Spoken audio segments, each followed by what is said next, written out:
Hi guys, and welcome back to day 15 of Inktober. So today I'm drawing another hand illustration, and I love doing these because they're a nice break from drawing people, but they also are still part of a person, so they still have that interest to them as a character and as this organic shape. So I do love doing these, and I also really love pushing the concept as well as the overall design of the piece itself. But today I also really wanted to draw a flower in this one. I have been wanting to do them more lately. They're just these really interesting design elements to be able to add to illustrations.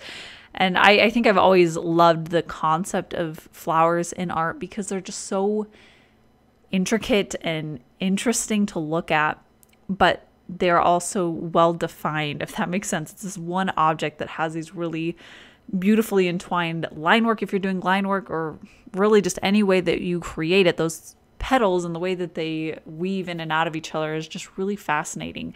So I love being able to create an illustration that has flowers in it because it does create even more depth in it, and it really is easy to start including them in pieces and to think through design elements that could include them. And flowers are one of those things that when you're first trying to figure out how to draw them and how they actually function, it can seem really daunting and really hard to enact, kind of similarly to hands, where when you're first really trying to figure them out, it can feel like this very overwhelming thing where they just don't quite make sense. But once you sit down and you study the flower and you study how the petals wrap around themselves, it becomes a lot easier to think through it. And of course, I always, pretty much always at least, use reference when I'm drawing flowers because I'm still not 100% comfortable with how the anatomy of them are.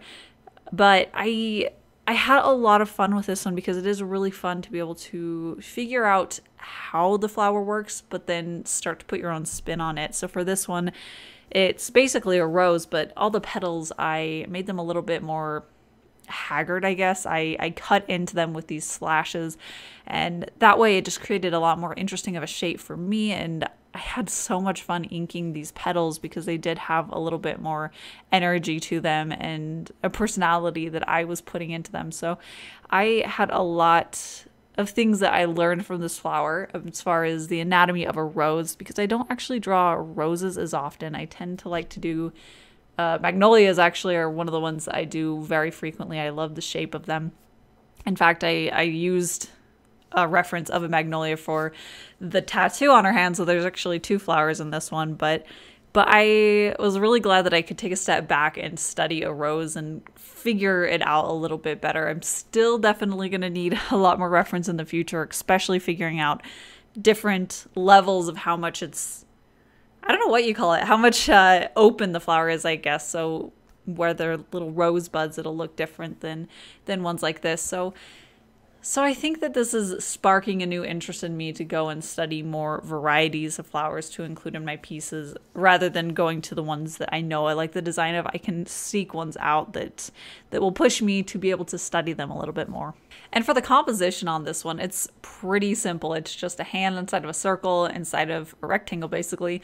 But instead of just putting that circle directly in the center of the page, I pushed it up so that there's more empty space below it than there is above it, and this just instantly adds more interest to it. And visually, it's actually a very pleasant composition when there's more space below it than above it.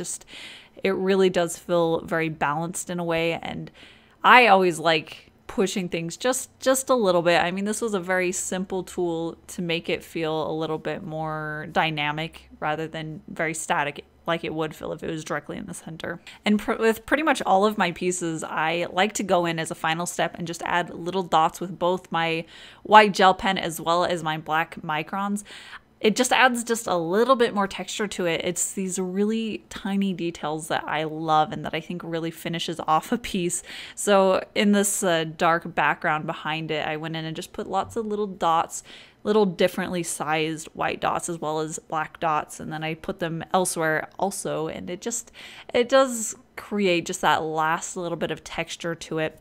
I also, in the white circle, there was this smudge of black that was an accident, and I just circled that out so that it was a little bit more round, and then I added some more little dots, and that just made it instantly look intentional rather than like an accidental mistake. And yeah, that was an easy way to fix just a slight little mistake on it. And that is it for today's Inktober. Thank you everyone who gave me suggestions on my last video for topics for me to talk about. I am absolutely going to get to those. I'm excited to talk about some of those things because they're really very interesting. So thank you again. That helps me a ton. And yeah, if you do have any suggestions for topics you'd like me to talk about, you can leave those in your comments as well. As usual, I do have this original available, so if you'd like to, there's a link in my description as well as in the end card to get this painting. And I do post daily Inktober videos, so I'll be back tomorrow with another one. And that's it for today. So thank you guys for watching. I'll see you guys tomorrow.